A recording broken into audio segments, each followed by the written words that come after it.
Guys, welcome back to another edition of the Four Corners Podcast. I'm Scott. I'm Steven, your timer was off. Man, I'm sorry. I'm Colin. At least I didn't botch it like Zach did. Thanks, producer. But in this episode, actually I talked about this on my Facebook earlier and promoted it on the webpage for Four Corners Podcast.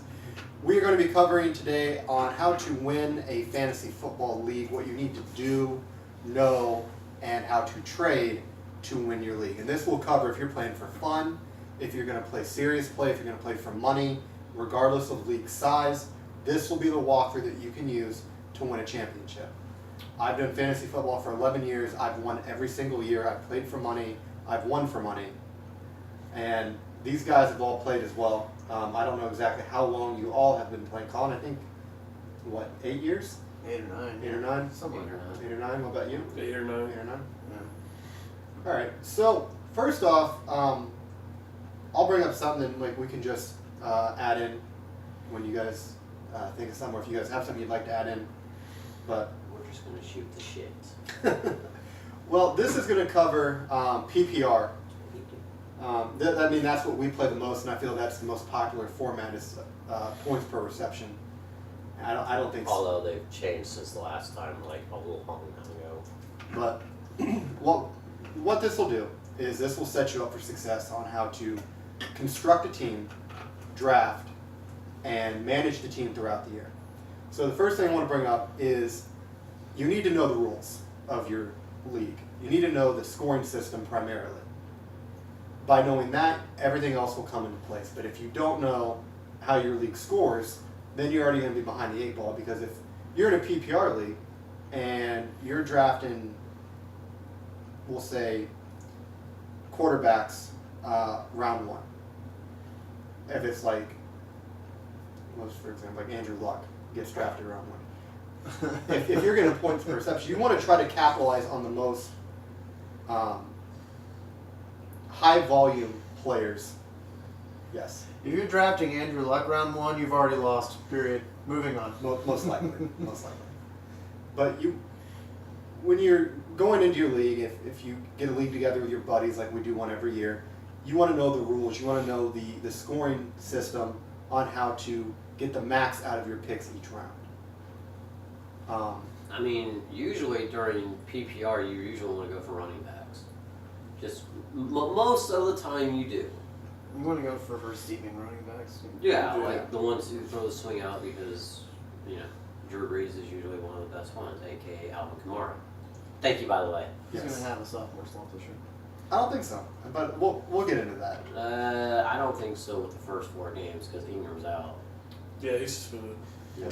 And he already tried to appeal it, and he's going to be sitting for 4 games. Yep. But so you set up and you know the scoring system. So you figure out who's going to get you the most points, and then now you know how to draft. So we'll go to the actual draft process. So when you find out what order you're in the draft, and we'll say for demonstration, we'll do a 10-man league. This is a 10-man league. Now, traditional drafts are snakes. So round 1's 1 through 10. Round 2 is 2 all the way down to 1, and then 1 gets another pick. So the first and last will pick twice. You said 2. I'm sorry. That was my thought. It's like, He wait, can't what? count today. Yeah. So Neither can some people who don't know that 5 o'clock is 5 o'clock. So, like I said, you know the rules now. You figure out where you're at in the draft. Really, I mean, there's some people that prefer to be in a certain spot of the draft. I kind of like to be anywhere between 3 and 7. That's kind of where I want to be in a draft. I don't mind picking last. I think you prefer last, don't you? Yep. I like being last. You want the 2 dual picks. Either first That's or because last. wait, hang on. That's because you usually take the quarterback wide receiver combo. Yep. And it's usually the same every year. What about you, Zach? Do you have a sweet spot preference? I like middle to the end. Oh, yeah. All right. What about you? As far away from everybody as possible. Not true. No, I prefer being usually 3rd or 4th. 3 or 4? You can usually get a good reading, and it also depends on who you're playing against. To be honest with you. Yeah, and like I mean, no offense, but like we've been playing together for at least 7-8 years now. Well, Zach 5, I think, actually. Mhm. But we can learn each other's habits and stuff like that. AKA like Travis taking like 7 running backs. Yes. We fixed that rule. Well, You can only take 6 now. Well, here's the thing.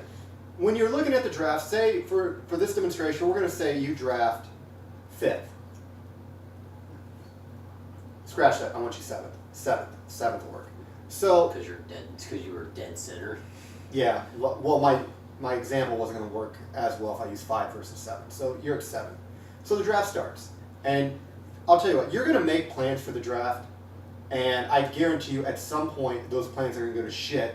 Because the player that you're like, all right, nobody else is going to take this player, ends up being the first player called off the board. You're like, well, shit. Mm-hmm. So now my plan is scrapped. I kind of That's why you don't make plans. go with the flow. Like I have an idea of who I would like on my team, and if I can't get that player, I want to get a player that's going to get similar numbers or production or volume. Volume is key when drafting in fantasy football. You want high volume players. When you start the draft, the first couple of rounds, you're drafting for consistency. After that, you're drafting upside. You can't win. It is impossible to win your draft on draft day, but you most certainly can lose it. 100% you can blow it. So you pick 7, and we'll say you've got your heart set on Alvin Kamara for PPR. This is a PPR league. So the draft starts, and we'll say it goes Bell, David Johnson, Ezekiel Elliott, Todd Gurley. Kamara goes 5. So at 5, you've got to pick before it's you, and you're struggling. And then 6 could be Kareem Hunt. Why are we going running backs only? You'll see this as an example. This is an example. What would you do? I'm going to ask you guys all, what would you on the 7th pick if you wanted Alvin Kamara and he got drafted and you were the 7th pick, what would you do? Pick a wide receiver like you're supposed to. I mean, think logically here. At this point, you're at 7. 6 running backs have come off the board. There's still a number 1 wide receiver in the whole thing. Zach? I'd find the next best running back, probably. I'm glad you said that. Steven? I drive his handcuff. Oh! But his handcuff is Mark Ingram, who's going to be suspended. Mark Ingram's first though, when he comes back. Yeah, but what you've just done is in your first pick, you've picked somebody that's out for him. So now you've got to replace that production. Yeah, that. I mean, I usually draft wide receivers first, Yeah. typically. You two brought up what I wanted, what I was hoping somebody was going to bring up. Colin, you actually had the correct response. When something like that happens, that is called a run on a position. If you follow a run, you are not going to have a very successful team because you're going to get the 5th or 6th best option at that position, and you're letting the rest of the league dictate your draft. By going to the wide receiver at 7, say like Antonio Brown, fresh on the board, likely the best wide receiver in the NFL. Actually, I don't even think it's close right now. I guess Antonio Brown, and then there's a drop off, and there's everybody else. Julio's up there. Julio's up there, but I mean, Everyone's too inconsistent. Right, but also I'm pretty sure it went Brown, Thielen, Diggs last year. Thielen had a breakout year. Yeah. That was his breakout year. Yeah. But you don't want to continue a run if you can help it. Like if you're in the middle of the draft and like you've neglected quarterback and there's a big run on quarterback, then yeah, it might be time to address quarterback so you don't end up with like a backup. There's tiers to all players. So you went through and you drafted and you got your wide receiver. You don't want to do the handcuff. I understand where you're coming from with that, but you definitely don't want to take somebody that's suspended or hurt because you've already. Well, I mean, I was assuming everybody was healthy in that aspect. So. Okay. Well, yeah. I mean, Yeah. that's weird in that position when you have Kamara and Ingram. They're going to put up really good production numbers. Yeah, I assumed you were talking Yeah. everybody was healthy and everything. My bad. But ideally, you would want to go to the other position to get the jump on it, and then you can come back to running back on the swing back, because you might, who knows, from that pick on, you might actually spark the run on Well, I mean, wide receivers. now not for nothing, but let's just say like Kamara goes off the board. Now I understand that being 7. I mean, if you're in a 10-man league, you're not in that bad of a spot. No. You're really not. But if it was me, this is my own personal thing, and it may not sound like the best idea, but it can start something that may lead to something else. So like, let's say Kamara's gone. Personally, I would draft Drew Brees in that aspect. Because even if he does a swing pass to Kamara, Brees is going to get the points off of it, and you've also got a high-quality production quarterback. You've got 4 picks to go. The worst-case scenario is somebody takes Julio Jones and Odell Beckham, going by your example. Okay? I'm going by your example. The next best option would be Dez, if he's playing. He won't be playing. No, I would. He's not gonna be on. If it were me, again, everything I'm going to say is if it was me. Yeah. I'm speaking for myself. I wouldn't take, if I'm going to take a wide receiver in the first round, I'm targeting, Antonio Brown is number 1. Yes, to me, of course. To me, there's no other. Of pick. course. 2, Julio, I think, would be an acceptable target. You could make a case for AJ Green, but again, I don't trust Andy Dalton in that offense. How dare you? There's I'd be willing to bet Andy Dalton's not going to be a starter at the end of the year. How dare you? Well, I agree. There's also DeAndre Hopkins, who's listed as number 2. The person I would pick if it was me would be Michael Thomas. I mean, as long as you can get somebody. Well, a Michael wide Thomas receiver, and Drew Brees. I mean, in a high-scoring offense with high volume, they're going to be on the field. And what might be even nicer is if you took somebody that was, say, an elite wide receiver and shitty defense, so they're going to be on field more frequently. I've seen that get used as a strategy as well. But the next thing is, what did I have here? don't listen to Matthew Berry. No, That was my rule. yeah, don't listen to Matthew Berry. Matthew Berry is the most incompetent dumbass on the face of the planet. And these are opinions. He's not proven to be a dumbass, but I don't like listening to him when it comes to. It's because he cost you a title. Yeah. But when you're building your team, you kind of want to look at how you want to structure it. I personally like to have a lot of wide receivers on my team. Then I'll try to pick up some running backs. Running backs that I feel will be active in the passing game, and if they're allowing kick return points for my league, if they return punts and win kickoffs. I mean, we're all gonna have different strategies. Like, I mean, obviously we all have our favorite teams and everything like that. I personally like to have at least one player from my favorite team on there. That's just my own personal thing. Yeah. But I mean, granted, my team's on the up and up on people, so thank you for CJ Anderson, by the way. Oh, you're welcome. Zach, what about you? Do you have when it comes to building a team, what do you look for when you're building your fantasy football team? Production's one, and I like to take the rookies because you have no film on them unless you go back to the college. But even then, you're not gonna have very much film on them, so the element of surprise is always there. But there's always that one guy Every year. every year who will do something out of freaking Fucking nowhere. Yeah. It was last year was probably the best for that. I mean, you had Fournette, you had Kareem Hunt. Who else went off? Cooper last Kupp. year? Cooper Kupp had a really good year. Kamara. Alvin Kamara. Kamara was like a 5th round pick. A lot of guys found him in free agency. Mm-hmm. Yeah. We did.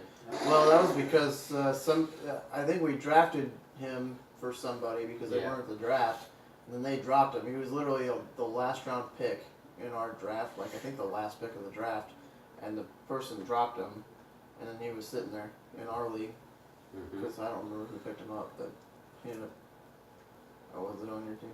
Mm-hmm. Okay, Kamara. Him and I had talked about in the other league we do about picking him up, and him and I kind of debated on it. I was like, look, I mean, he's a backup to Mark Ingram, but to me, Kamara represented what Darren Sproles used to be, and that is what Drew Brees needed. And I that think is, I know you're a fan of Sproles. but I think Kamaro's better than what Sproles was. I agree, but he gave Breeze what he needed to be able to do. And the fact that the Saints had a better defense this year helped out a lot. But Breeze can only throw the ball 50, 60 yards every so often, and with Kamara actually being able to break tackles and everything, that's why I pitched it to him. And he was in free agency, so it didn't cost us anything. Not to mention we had Bell, Gurley, and Kamara all in the same We team. had that league in 1 minute we picked it up. The only thing left was just the formality of playing out the league. But But then we had trades that didn't work out, like Mike and Evans. we'll cover the trades. When you're building your team, if you're going to build, to me, a successful PPR, I'm taking a wide receiver in the first round. And I'm eyeing Antonio Brown. If I can't get Antonio Brown, I want to look and see who's going to be the next most productive in the offense. Julio Jones is really productive each year. If I wasn't concerned with attitude and health and production of Eli Manning, Odell Beckham would most certainly be at that top. DeAndre Hopkins has proved to be quarterback proof. It doesn't matter who's back there. Nuck's coming down with the ball and he's going to get yards. As long as Watson stays healthy. Watson staying healthy. This year for wide receivers, there's kind of a shakeup because a lot of wide receivers got shuffled. Amendola goes from the Patriots. Jordy Nelson leaves, which Nelson was locked into elite production every single year as long as health held up for him and Aaron Rodgers. You know that better than any other. Yes, he has fucked me out of many a titles or key moments in the season. So I would say, That'd be him first time this year. if it was me, I would say a wide receiver, a high-producing wide receiver. Your Michael Thomas, Antonio Brown, Julio Jones. I would be willing to put Thielen into that conversation because I think Kirk Cousins is going to look at him early and often in the offense. When Kirk Cousins played for the Washington Redskins, Deshaun Jackson and I believe Pierre Garçon had 1,000-yard wide receiver years. So the talent is there for Diggs and Thielen. I'm not saying that it can't happen because they're both very talented. They're playing in a dome. Kirk Cousins is a clear, unquestionable upgrade. It's probably the best quarterback they've played with so far. Since Favre. Well, They never with played with Favre. Huh? They never play with Favre. Who? Thielen and Diggs. No, I know about what I'm saying. Oh, you know about quarterback. Yeah, he's probably the best quarterback Okay. Minnesota's seen since Favre. Okay. But for me, I'm saying take the wide receiver. Round 2, I would still take, unless somebody slipped out of round 1, I would maybe go after Melvin Gordon, round 2. I think the Chargers have a really good offense. Keenan Allen. Keenan Allen's a fucking stud when he's healthy. That's a big thing. And again, health. Health is there's two things that sway games. Health and touchdowns. Because you can't predict either of them. And if you get burned by the injury bug Me? or if you just can't get guys that are producing properly, you're not going to do good regardless of whatever advice I give you. So But also matchups determine that too. matchup, that's another thing. I'm really big on playing matchups. I don't know, when you guys set your lineup, are you guys going off of what they're projected or off of matchups? I lean towards projected unless I see something obvious like, you know, Antonio Somebody's- Brown at Cleveland. yeah, you know. Well, everybody thought that with Antonio Brown and Jacksonville, and look what happened there. Yeah, but Jacksonville's a good team. And Not at the beginning when they played him. and Antonio Brown fucking torched Jacksonville. Yeah. Yeah. You can't stop Antonio Brown unless, I mean, you can maybe contain him to like maybe 90 yards and a touchdown, but You still get that touchdown. Antonio Brown's going to get his. Yeah. He's got to stop everybody else on the team. So you're looking for consistency early. You want to put as many sure things on your roster for draft day. So when you leave the draft, you're like, okay, I've got a lot of sure things. I've got a couple guys I'm iffy about, so those my wiggle room. So I would just go round by round and just draft for consistency, high volume players. Get as many of those guys as you can get on your team. And for the savvy fantasy football players, you're going to know who the high volume guys are by watching and studying. You save defenses towards the end, for me. Your Jacksonville's going to come off at some point. Jacksonville's probably going to come off midway. Carolina. Carolina's a good defense. Saints are a good defense. Minnesota's a good defense. Denver's teeter-tottering. I wouldn't take Denver early. I would take I'm damn sure not taking Denver over Jacksonville or the Rams defense, which Yeah. I'm sure will probably be very good this year. But defense and kickers can wait till the very end. Rounds And 15, in our case, punters. yeah. Rounds 15 and 16 you use for your kicker and your defense. You get them at the very end. Because honestly, unless you nail an elite defense, you're probably dropping them each week to play the matchup game. Yeah. Oh, You're not going to keep them. So once you've got your roster full of your high volume players, and quarterback, I subscribe to the theory, and I want to get your guys' takes on this too. When do you guys feel the best time to take a quarterback is? Because for me, I like my quarterback at around 9 or 10, depending on how the draft is flowing. If there's a bunch of key players left on the board, I might push it back because maybe I'll get lucky and find like a Jimmy Garoppolo in free agency or a Blake Bortles because he was in free agency a lot last year and he turned out to be pretty serviceable. But Colin, what's your take?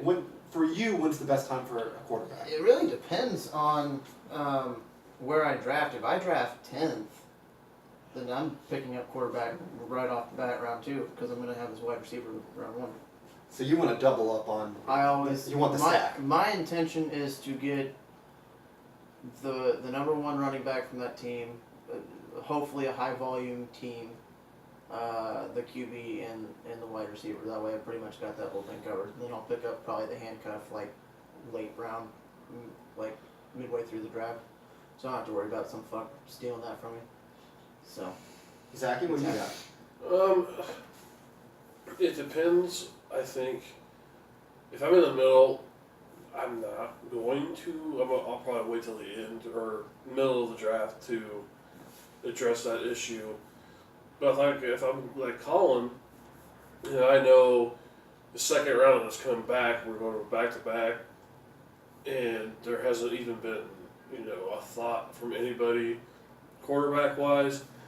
I'm gonna start to see who I can take to come with me to get that ball rolling, just to try to get everybody kind of out of their comfort zone a little bit. Steven? A lot of it for me just depends on where I'm picking. I think last year I took Matt Ryan, 3rd or 4th round? And a lot of that was because I wanted to double up on Julio and Matt Ryan. Do I tend to do that a lot? No. But I like to have a quarterback who is guaranteed production. Automatically, no matter what defense he plays, he's going to be very serviceable and So Jimmy Garoppolo. well, no, I guess for me, it's like typical would be around 5 or 6, and it just depends on how the flow of the draft is going. I mean, if I'm seeing like 6 running backs go, I'm like, maybe need to, get rid of that path and start something else. But For me, I'm drafting from rounds 1 through 9. I'm going alternating from wide receiver to running back. I want as many skilled position players on my team as possible because, one, they're the most likely to get injured. Quarterbacks are pretty well protected unless you draft one that's made out of glass like Aaron Rodgers or Andrew Luck. he's not on the field. he gets injured on the bench. But I'm just saying, those are the guys, like rounds 1 through 9, maybe even 10, I'm going between wide receiver, running back. Then I'll maybe scoop quarterback up around 10, maybe, depending on who's on the board. Tight end's one that a lot of people will draft. Here's the thing. If you're going to the draft and you're like, I want Rob Gronkowski, I feel he's the top-rated tight end. You're going to pay a heavy price to go get Gronk because you're going to have to get him early. You're having to burn on Gronkowski. I have never seen Gronk fall out of the 3rd round when he's gone into the year healthy. Now, I know there haven't been too many of those years, but for the ones that are, I would say it's okay to take Gronkowski if you can get him in round 2, go ahead and get him round 2 because the production's going to be there. He's the best tight end in the NFL when it comes to production. But I think he's getting crept up on by Zach Ertz. Yep. I'm a big fan of Zach Ertz for this year. I think that offense is going to be rolling. There's going to be a lot of points put up on that board. There's going to be a lot of opportunity. Travis Kelce is ranked as the 2nd best tight end in fantasy. I don't agree with Travis Kelce being at 2. I think Zach Ertz is going to be better than what Travis Kelce I is. think Zach Miller is better than Travis Kelce. Well, Zach Miller doesn't play in the NFL anymore because he doesn't have a leg, basically. No offense. Well, I mean, who's the backup To who? Zach Miller? Yeah. For Chicago? to? Yeah. Hell if I know. Without looking at a list. First off, it's the Bears are irrelevant in pretty much everything. Are you trying to say Greg Olson? Is that where we're going with this? No. Craig Olsen Because doesn't play for the Bears. I will point out though, you also want to pay attention when you're drafting to offensive coordinators, because each offensive coordinator has their way of running an offense and they're going to feature a certain position. The Carolina Panthers, I will say this right now, Greg Olsen will be the highest producing fantasy asset if he stays healthy for that team this year. You have Norv Turner that is conducting the offense, has featured the tight end in every single spot he's been at. When he was with San Diego, Antonio Gates. When he went to the Vikings, he was featuring Kyle Rudolph, not the singer. Kyle Rudolph, I do that every time. Kyle Rudolph was featured. You have Greg Olsen. He is a top 5 tight end in the NFL. As long as he stays healthy. As long as he stays healthy, he's going to produce. He's going to put up big boy numbers. So I would say, if you can't get Gronk, I'd wait on tight end. Maybe Zach Ertz I would burn a 3rd round pick on because I know the production's going to be there. Other than that, I'd wait because they're all going to be the same after that. You're going to have weeks where they're going to go off, and then you're going to have weeks where they're putting up maybe 3 points. Yeah. But I think for me, I want as many wide receivers and running backs that are high volume on draft day as I can possibly squeeze onto my roster. Do you guys have anything that you want to add? Maybe I forgot something, or for team construction? Don't pick a kicker round 1. Thought that was a given. Colin did that his first year in the league. Good job. No, I'm sorry. Your first pick was Nnamdi Asamoah. Yeah, and then we realized we didn't pick defensive Well, I players. told you we don't pick defensive players, and you're Yeah. like, I went in there kind of blind. yeah, I That's didn't. how it always happens. I picked after Colin, and when he said Adam Vinatieri, I got so fucking excited. I was like, I'm gonna have a stacked fucking team. Yeah, Colin's gonna have an army of kickers on his team. it's okay. I made up for it by winning the next year. Zach, what about you? Do you have any construction for your team before we move on? I would say if you're going through and building, like with your example of running backs and receivers, I would throw the tight end in there just because. I mean, let's face it, like you said, there are only maybe 4 or 5 tight ends in the league that are going to be the elite tight ends. I think it behooves you to, as you go in, yeah, you might have to sacrifice a running back or a receiver, but I think if you get that tight end early or in the middle of that rotation going through for your quarterback pickup, that's gonna get you. You know, by then you're on elite status, and that's going to tell other players, okay, I am fucked. I have got to pick this up because now he's not only got one of the best running backs, best receivers. Now he has one of the best tight ends. I've got to really step this game up, or I am going to get blown out when the season starts. Well, I think another thing when doing this, I mean, especially if you, I say this because you have, I'm assuming you guys do, people do it like we do. You know, you sit in a room, you do a draft board, you do something like Yeah. that. The other thing I would say too is whenever you make your picks, watch the room. Because I've seen it to where like I've picked, who was somebody I picked one year? I picked a high-end wide receiver and I saw a guy across the table from me like basically get pissed. I was like, oh, I know what you want now. So if something's happening or he picked up somebody beforehand that I really wanted, that's trade bait for myself. We'll get into that. No, I mean I'm just saying as a tactical thing. But as far as team building goes, it is better to stick with the wide receiver running back because like he was saying, they are most replenishable and they're more vulnerable to get hurt. And as the season goes along, they will eventually diminish in free agency. You have anything to add? I just don't. I don't think you leave out another skill position because you've got to stay on this strict running back, receiver, running back, receiver. You have to throw. I believe you have to throw something else in because if you're going to keep doing that, okay, all right. So he's got this running back. But now I have this tight end, so I have this elite tight end. Plus, I have a good supporting cast of receivers and one of the best running backs. So now you're just like, okay, I'm still in this game, but What happens if your wide receiver then gets hurt? it's a receiver. I mean, Well, I don't object to your theory on the tight end as long as it's one of two people. If you're going for Gronk or Ertz, that's fine. But if in the middle of the draft, if you're going for someone like Jordan Reed, I wouldn't advise that just because the production. I'd probably up it to 5. If you're going for one of the top 5. yeah, There's still some, like, if you're looking at the draft, and the fifth best option, I think, is, and it might be Delaney Walker. It might not be. I can show you. Yeah, I'm looking it up right now. I can look at Well, anyway, to keep the ball rolling while you guys are all jibber jabbering about, I try to keep mine a little more consistent. Like I'll go like, you know, if I'm drafting last, it's going to be wide receiver, quarterback, and I'm going to try and pick up the second wide receiver and a running back on the next way down. Oh, we know, Colin. Listen, if you get a good, high productive offense, like I got lucky the year that Peyton Manning went off for 55 touchdowns. I had Manning and one of his wide receivers. Demarius. No, I think I had Emmanuel. No, that you year. didn't have a manual. And I had Wes Welker too. So Yeah. it was a good year for me. Mhm. So if you get lucky and you pick up a high volume Uh-huh. team, why are you so salty about it? Like Because you I'm the had- one who had to go against him around first day week. That's right. I remember. All right. He dropped 7 touchdowns that game. Delaney Walker. Delaney Walker's the 5th ranked tight end.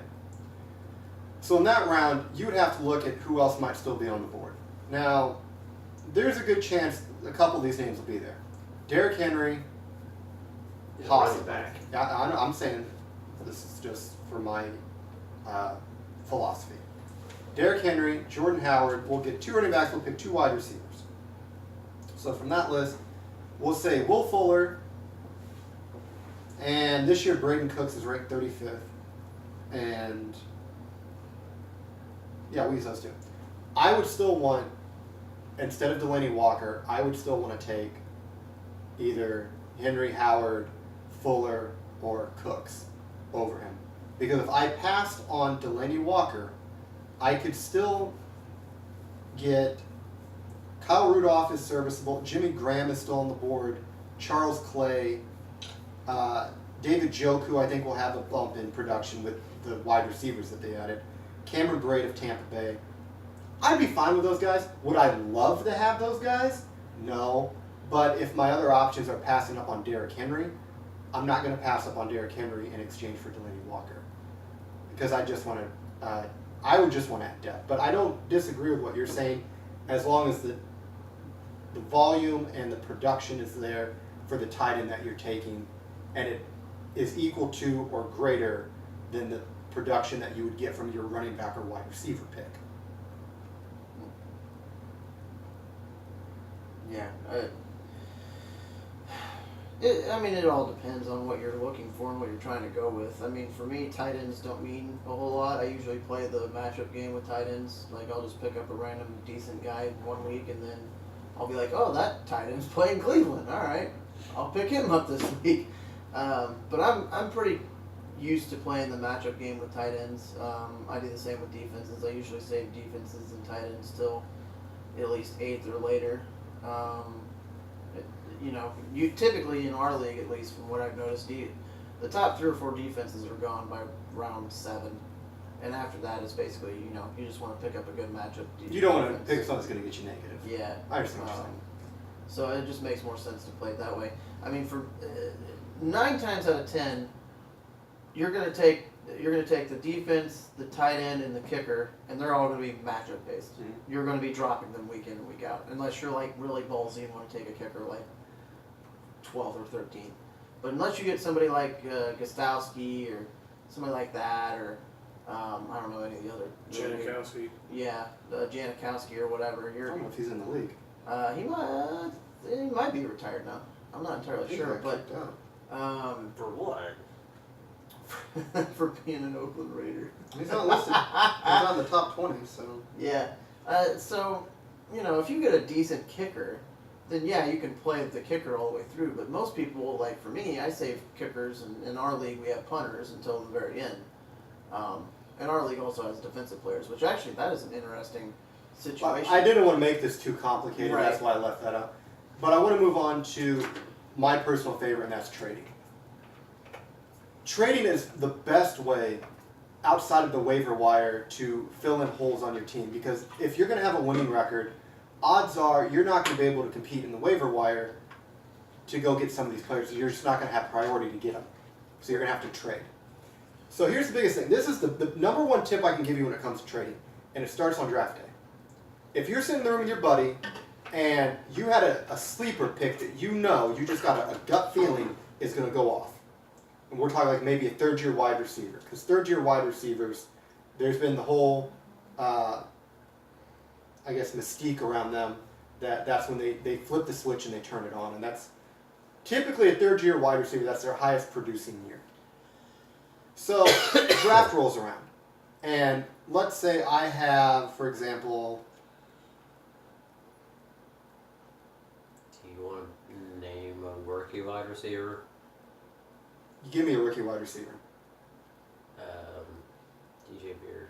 Sure. So I want DJ Beard, I think that's his name. and Shit, I don't know. like I really want DJ Beard, and you draft him. When everybody else is congratulating you, don't show any emotion when somebody gets picked, because if you do, you're tipping your hand and showing an emotional investment into that player. And if you're super excited when that person gets drafted for somebody else, I don't know why you would be, but I've seen it, the asking price can get jacked up on you because they know now you want them. Mm-hmm. So don't congratulate when somebody gets picked. Sit there and shut the fuck up, especially if you're playing for money. So just sit there. If he was on your list, just make a note and pay attention to how that guy drafts the rest of the time. Then after the draft, I like to do trades before the season, because sometimes if a guy goes off, I can't trade for him. If he goes and blows up for like 50 points week one, you're probably not trading him. Would you? No. It'd be insane too. So you want to try and get him before the season starts. Now I understand that there is the very likelihood that they could go down in a preseason game for some type of tear or break. Kelvin Benjamin.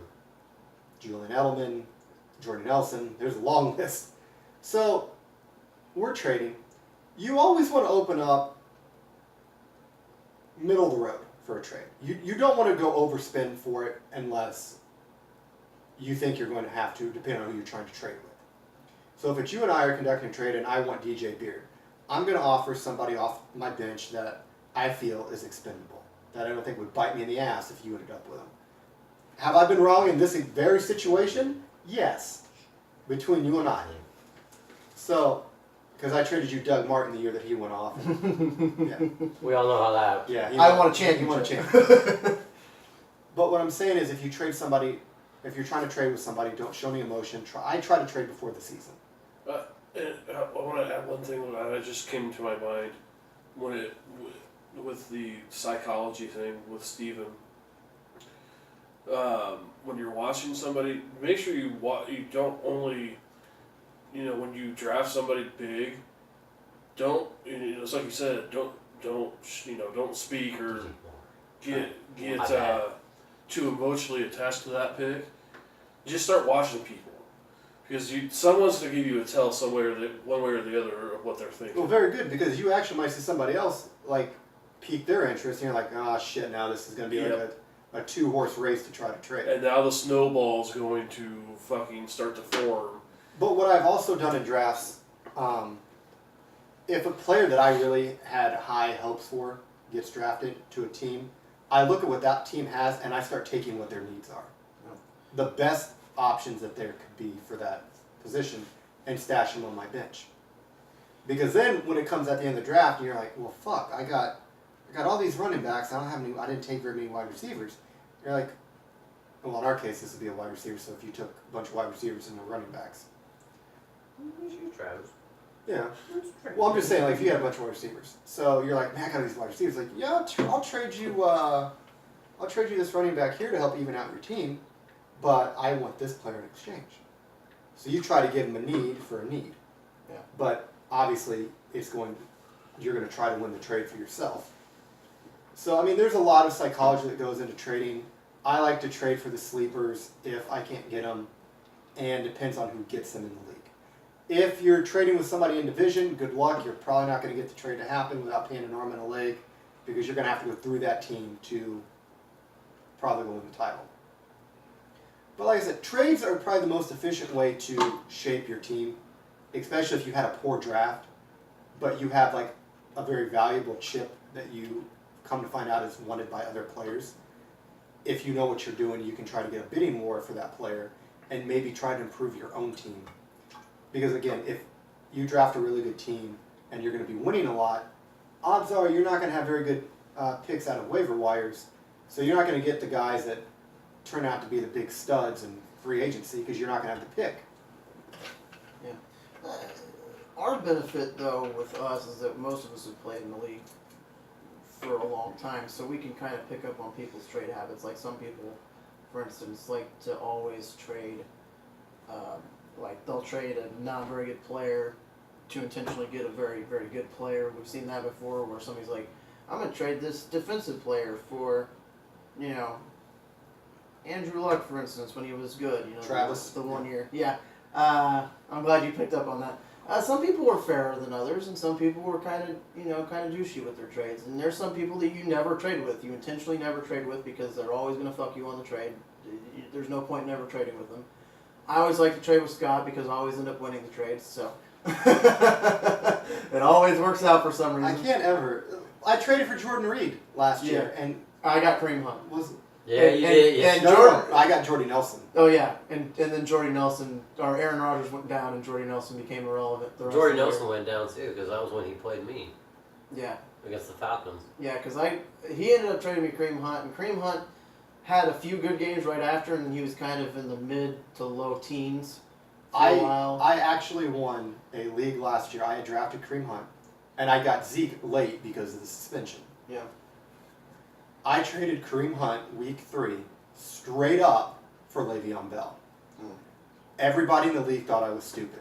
yeah, And I told them, at some point, because Bell was in a slump and Kareem Hunt was hot, I said, I guarantee you, these are going to reverse. Le'Veon Bell is always going to be Le'Veon Bell. Yeah. We don't know what Kareem Hunt's going to be. And Kareem Hunt had some bad fucking stretch of games. yeah, And Le'Veon Bell he found his groove and became Le'Veon Bell again. yeah. But, yeah. I'm not above trading an elite player if I feel I can get a better version of that player. It just depends on who you're trading with. Yeah. And if you have to add in another player to sweeten the deal, you might have to even it out for like gamesmanship. Yeah. But I try to trade as many times as I can because there's some players on my team I don't like. I'm like, I didn't really want you, but I had to take you. Somebody else is going to want them. I can pawn them off, and maybe I can get a player I really wanted. Right. Just here's the thing. Don't be a dick when you trade. Like, don't want like. No, I'm not throwing anybody under the bus. I'm just saying in terms of for fun for the league. Don't be that guy that wants 4 players for. Fucking kicker. For like AJ Green or something. Yeah. Is AJ Green elite? Duh. Yeah. Is he worth 4 players? No. Don't be that guy. Like if you're not going to trade, because odds are even if you try to get that trade pushed through, an intelligent league manager is going to veto that. Yeah. That's just not fair for the league. Just keep your trades fair. I've traded with I think everybody at this table at some point in the history of the league. I've not won every single trade, obviously. I fucked up and traded Doug Martin away.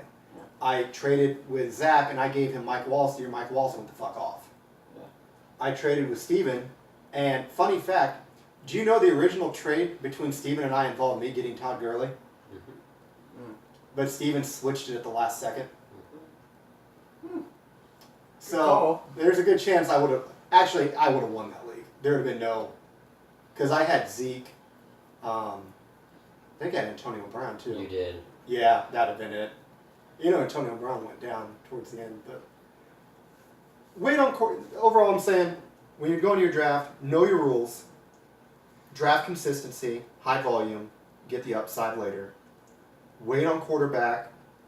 Tight end, if it's an elite tight end, make the move round 2 or 3. If not, you can hold off. You want elite running backs or elite wide receivers, all the way up until you get to the very end where you pick your defense and kicker.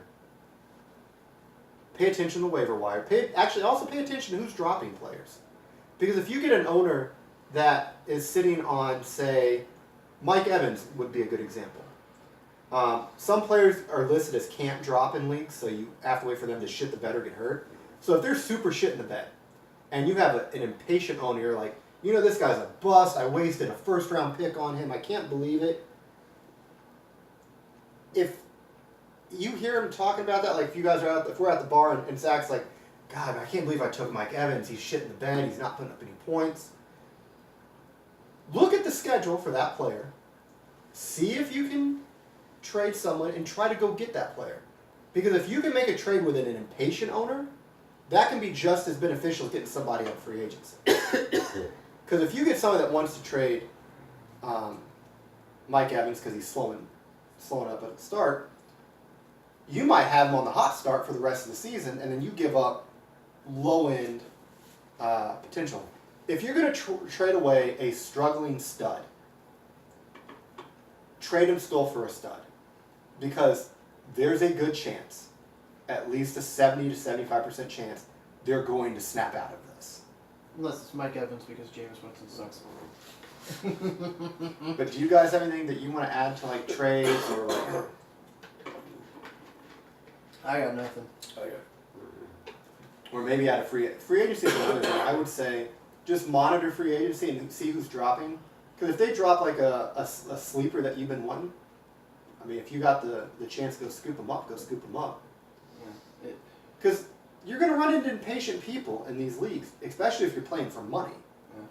Waiver wire is kind of a frustrating deal because you almost want to have a bad first week. You almost want to lose for first week. I know some people want to go and be perfect season, but you can make up. If you go 0-1, you can still end up being 12-1. Yeah. If you, because there's always going to be that one guy that nobody drafts that goes off and is going to go off for the full season, and then guess what? You've lost week 1. You can automatically, you're going to pick them up. You're guaranteed to pick them up. I know it's not everybody's graded strategy, and I don't try to play that way, but there are people Well, that's that can play. tanking, so yes. Not intentionally losing, but you know, if you're unfortunate enough to lose, make up for it. Pick up a good player in the waiver. You might get lucky. I know I've seen people that have just been terrible all season, and they get to the losers bracket and they destroy everybody because they've been the number 1 waiver guy for the entire freaking season. And yeah, they're not going to win the championship, but at least they're not going to finish last. I think we had a guy one year that went 2-11, and he ended up beating all these teams and finishing 7th in the final standings because he had all the waiver options.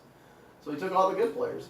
Another thing that you can do, like when it comes to trading, if you're seeing a team that's on the like they're clearly out of the playoff picture, Yeah. and you're coming up on the trade-in line, try to work a fair trade for a star player off that team that would fill a void on your team. Yeah. If they're out, then you might be able to get a discounted rate. Don't obviously go out there and trade like a fucking kicker for like Antonio Brown, but if you could work a trade like a couple of like role players on the bench, ship them away, maybe they're like high-end, almost teetering into the top 10 for their position, trade them out for someone that's at the top, that can win a league too. Again, as long as you're trying to be fair about the thing, don't be a dick and try to rip somebody off with like a kicker. Even though, like when my buddy Anthony was drinking every night, I was sending him trades for like his top players, hoping he would drunkenly hit accept. Oh, so much veto. So much veto would have happened. I sent him a trade one time. It was one kicker, and I think I tried to get his entire, all the good players. Just to fuck with him, because I know he was going to be drinking that night. I was like, I wonder if he would. Just accidentally hit accept. And then Anthony said when he went out drinking, he would delete the app for fantasy football. So I couldn't fuck him in a trade. I mean, I've had people that literally they'll send 5 or 6 trades at me intentionally, like at 3 in the morning, just to see if I'll be like, oh, shut the fuck up, except.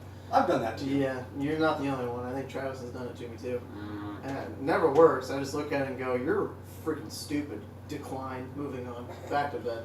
Would you guys have anything else that you want to add to how to construct, trade, win? I would just suggest, like, if you want to get some practice and join or get on ESPN or whatever and get some teams and try it out first, these methods, and then when you get to your draft day, you're not gonna, shit the bed, so to speak, when you draft. Yeah. We have the unfortunate situation in our league of having, easily at least, I think we have 10 people in our league total, and the vast majority of them have played fantasy football for a long period of time and know what they're doing. So it's very easy in our league to shit the bed. Right. I was going to ask, how are we doing on time with this? See if we can squeeze one more thing in. 51 minutes, go. Okay. So what I want to do is I want to go over the top 10 for each position. And I want you guys to tell me if there's one player you would kick out of that top 10 and replace him with somebody 11 through 20 based off you don't agree with it. So top 10, this is off ESPN's PPR rankings. 1 is Aaron Rodgers, 2 is Tom Brady, 3 Russell Wilson, 4 Deshaun Watson, 5 Carson Wentz, 6 is Cam Newton, 7 is Drew Brees, 8 is Jimmy Garoppolo, 9 is Kirk Cousins, 10 is Andrew Luck. Ooh. I would kick Russell Wilson and Andrew Luck out. How fine. Russell Wilson's just fine. I would kick Luck out. He's If we're doing this right now, there's somebody in 11 through 20 that I think is going to outperform Andrew Luck. everybody.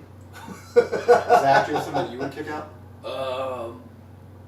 Cam Newton, that doesn't make any sense from him being 6th last year. Disrespectful. Well, Dude, he's not a good quarterback. He's not that good. I mean, he's. Ugh, Well, no, he's okay. But here's the problem: he hasn't had a decent offensive coordinator.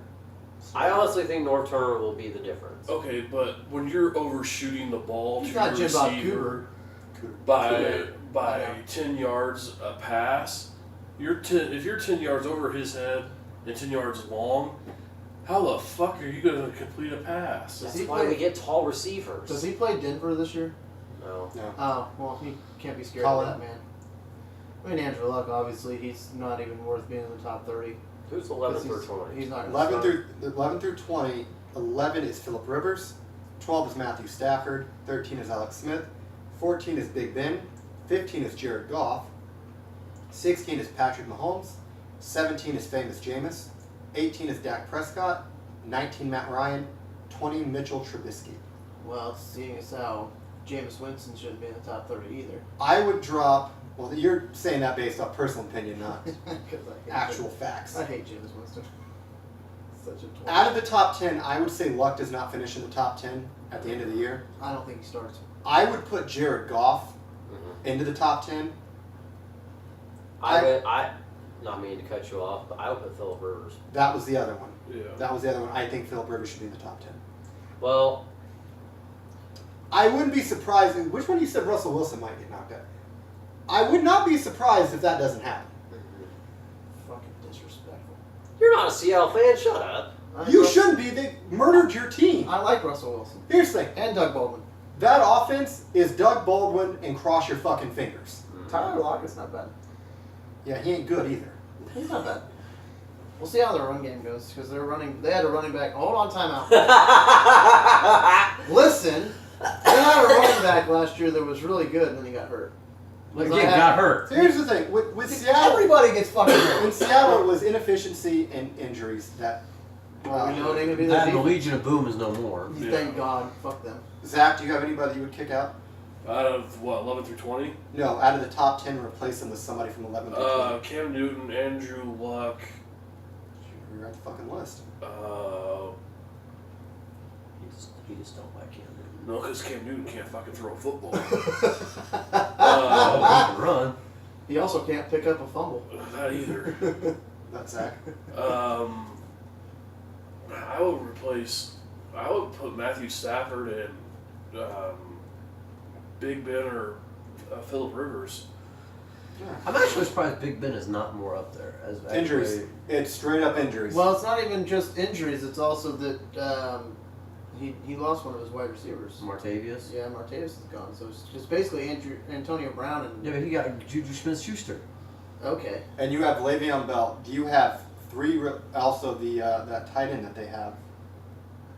Do they have a tight end? Yeah, he's pretty He's good. Miller, I thought. No, he Heath retired. Miller is retired. I can't remember his name. When we get to the tight ends, I'll see it. So we'll move on to running backs.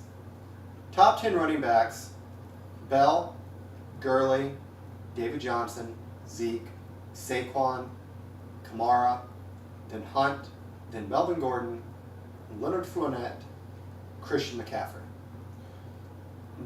Do any of those you think don't finish in the top 10 for the position? Christian McCaffrey. Mm-hmm. I don't think Kareem Hunt's gonna have as good a year because they don't have Alex. Who's 11 through 20? Well, I'll get there. I just want to get everybody's picks first. Would you every time he Shut the fucking fuck up. he interrupts me every fucking time? You know Well, it's because you don't need to talk. Well, By I'm the way, sorry I- that I say important. I would valid also like to points. point out, I have been doing drafts and I have been seeing Saquon Barkley go stupid high in drafts. It's because I have people are seen idiots. I have seen him go as early as 2. They're obsessed with hype. That's the problem. He doesn't need to be in the first round. I understand that you think you're trying to get cute and you're trying to hit Alvin Kamara round 1. I am not taking Saquon Barkley over Alvin Kamara at this moment at all. Yeah, Alvin There is no possible scenario in which I do this. Saquon Barkley was the other one that I would punt out of my top 3 before I was rudely interrupted by Squee over there. Alvin Kamara should be much higher. I think 6 is kind of low for him. I mean, yeah, he has the risk of the sophomore slump that affects a lot of running backs, which is why I'm concerned about Leonard Fournette too. Though he is playing well. That Actually, ankle he- also scares me too a little well, he's going to have a bit of a benefit. It's kind of a curse and a benefit because they don't have a wide receiver core, I think, anymore because they got rid of both the Allen brothers. So they're going to have to rely more on the running backs, which means you can Stack the kind of box. stack the box because you don't trust your quarterback that much.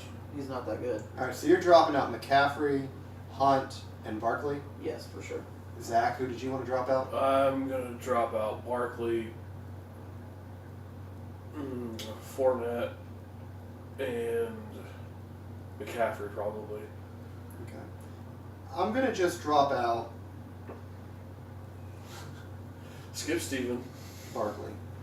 Steven? No, it's cool. Hey, who's 11 for 20? Let's make sure we know that before Steven I goes. just had one. Who'd you, who do you want to drop? Go ahead. No, I'm done. No, who do you want to drop? Go on. Speak, Hobbit. Move on. Captain Balding. Oh God! 11. Can I use the 11. nickname? I will punch you in your mouth. 11 through 20, Dalvin Cook, Shady McCoy, Devontae Freeman, Jerick McKinnon, Joe Mixon, Kenyon Drake, Darius Geis, Rashad Penny, that was the Seattle guy, Jay Ajayi, Mark Ingram. I'm going to knock Mark Ingram out of this and bump Alex Collins up one with a 4-game suspension. I'm honestly afraid 4 games of Alvin Kamara might be enough to really cut in to Ingram's production. Yeah. But do you have anybody at 11 through 20 that climbs into that top 10? I'm gonna take a flyer on Penny because, like I said, their offense is meh, and they're gonna probably have to rely on the run game more, which will Honestly, make them stronger. I do want to change one thing. I forgot this guy was lower. Instead of Alex Collins going to 20, I want to put Derrick Henry at 20. Oh, okay. I mean, I could see Derrick Henry getting up there because I he's decent. would put Derrick. I think Derrick Henry could finish in the top 10. There was another player I was getting ready to throw out, but then I forgot his fucking name. He was in that list though. You want me to go over the list of Kenyon Drake? Yeah, that's the one. Kenyon Drake. That was the other guy. Because the Dolphins are the Dolphins. Devontae Freeman's outside the top 10, which is interesting. I get Dalvin Cook, the injury. 11 might be a little bit too high. Yeah. But Zach, what about you? Do you have anybody? Listen, No, not from the bottom. listening to that running back list, I'm like, good God, do I even want to take a running back in the first round? Good. Most of that top 10 is going to be gone, and after that, it's kind of like, all right. Those guys look okay, I guess. Steven? Oh, now I can talk. Yes. Are you sure? Apparently not. Let's go 21 through 30. I honestly think Dalvin Cook will finish in the top 10 this year. I think that's ballsy. I mean, But if you think about it, he got hurt in like the second game. Yeah. So, I mean, you really don't have anything to go off of to defend him. we'll see how Flub Cousins does. See if he's going to be as good as advertised. I would also, well, since I didn't get to talk the first time, I would also take out Christian McCaffrey in the top 10. And the main reason why I take him out is because I don't think he will be listed as a running back at the end of the year. Also, I don't think North Turner really cares about running backs all that much, as far as I know. I mean, they're used. They are used, but they're more used. He's really affectionate towards the tight end. Yep. Yeah. So you just want to swap out McCaffrey as well? Crazy. So we'll go to wide receivers here. 1 through 10. Brown, Hopkins, Odell, Michael Thomas, Julio, Keenan Allen, Devontae Adams, Mike Evans, Doug Baldwin, AJ Green. I can tell you immediately I'm dropping Doug Baldwin. Mm-hmm. I'm dropping Mike Evans and AJ Green. Definitely Mike Evans. Jameis Winston is not that good. And Mike Evans. I would not drop AJ Green out of the top 10. No. I'm definitely dropping Doug Baldwin out of the top 10. Yeah, Mike Evans is gone for sure. I think AJ Green would be 11th. I don't think he'd be top 10 though. I think he'd be right outside. Zachy. I think. Who are the last three? 8 through 10. Evans, Baldwin, Green. Evans and Baldwin I would drop.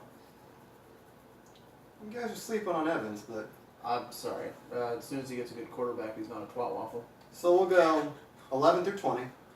Tyreek Hill, Adam Thielen, the ageless wonder Larry Fitzgerald, Demaryius Thomas, Amari Cooper, T.Y. Hilton, Stephon Diggs, Alshon Jeffrey, Josh Gordon, Allen Robinson. I could make a case for 5 of these guys to be top 10. I'm bumping Josh Gordon up. I'm going to be that ballsy. I think Josh Gordon he was doing pretty decently at the end of the year, and now he's got some spring training under his belt. But yes? Nothing. Oh, okay. Demaryius Thomas needs to be dropped out of the top 20. He sucks. He's awful. He drops everything. Not as bad as Wes Welker. Hey, That is true. Wes Walker's good until the They postseason. only dropped him when they count. Yeah. When it doesn't really matter, he's just fine. Yeah, way to go, Wes Buckner. That's fine. The Patriots didn't need to win that Super Bowl anyways. We're all happy about it.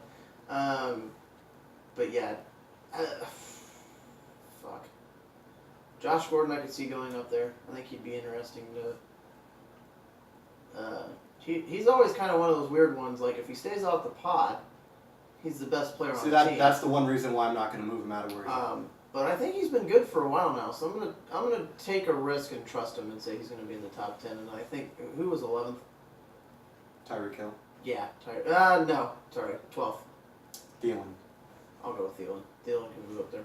Tyreek Hill, I would normally say yes, but we don't know what Patrick Mahomes is gonna do, so I'm not gonna take that risk on him. Zach? I would move Thielen and Larry Fitzgerald into the top 10. Oh. See, Fitzgerald? I disagree Yep. with Larry Fitzgerald. I don't. He doesn't have a quarterback right now. I don't think. Who's his quarterback? Rosen? Yep. But still, I don't I trust Rosen. just I have this feeling that he's not done producing for anybody right now. I honest to God don't trust any of the rookie quarterbacks. Except for the great one, Baker Mayfield. I would say for my top 10, I'm cutting Doug Baldwin for Amari Cooper. Eh. You added Martavis Bryant, Jordy Nelson, those numbers are going up. Was he on that top 20 list? Amari Cooper? Yeah. No. He's 15. He's 15. Oh, okay. I'm putting Amari Cooper in the top 10. I thought he wasn't in the Steven? top 20. I agree. Oh, that was quick. Yeah. Alright, well, we'll go to... Well, I mean, if you want me to go in depth, I can. I was going to say that he's got better weapons. I was going to go with, they're probably going to double team Jordy Nelson. Yeah. Yeah, probably. So tight ends, and I really won't touch on defenses and kickers because, If you don't get the top 2 or 3, they're all pretty much irrelevant. and I pretty much cover. That's why I said you take them at the end. Yeah. So top 10 is Gronk, Travis, Ertz, Ingram, Delaney, Olsen, Jordan Reed, Jimmy Graham, Trey Burton, Kyle Rudolph. Right now I am dropping Jordan Reed off of this list. Injuries, I have some severe concerns about Alex Smith there. I don't like. I'd stay as far. I want no shares of Jordan Reed.